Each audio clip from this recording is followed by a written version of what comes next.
Acura Zaragoza abre sus puertas a 6 jóvenes esquiadores en pleno proceso de formación. Son miembros del CEDDI, el centro especializado en tecnificación de deportes de invierno en Aragón. Se encuentran inmersos en plena pretemporada y visitan las instalaciones del Centro Deportivo Zaragozano para practicar ejercicios en seco y en piscina. Desde Acura Zaragoza queremos promover y fomentar el deporte de competición en Aragón y por eso creíamos que era una oportunidad fantástica para poder estar trabajando con los chicos del CETI y darles nuestro máximo apoyo y que de esa manera ellos también puedan encontrar empresas colaboradoras para afrontar la temporada 2019-2020.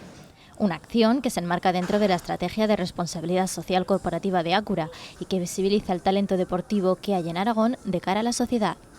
Estos deportistas acaban de volver de estar a 3.000 metros de altura en los Alpes franceses, donde aún queda nieve. Es duro porque sobre todo no es que sea duro solo el entreno, sino el hecho de estar a mucha altura, pasando frío, en condiciones que igual no son las ideales y requiere mucho tiempo, igual más que otros deportes, que es ir al entreno y pues requiere esfuerzo el entreno, pero luego no hay más que eso.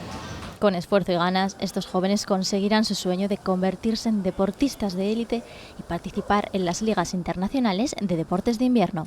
Uno de los objetivos principales del Centro de Tecnificación es incorporar deportistas a los equipos nacionales, a estructuras superiores, y este año ha habido 2 deportistas que han entrado a la estructura de la Real Federación Española de Deportes de Invierno, con lo cual cada año se van haciendo las cosas mejor. Para el año que viene nuestros objetivos siguen siendo estar entre las primeras posiciones de los Campeonatos de España juveniles. Acura Zaragoza quiere poner su granito de arena e impulsar la brillante carrera que todos ellos tienen por delante en el deporte blanco.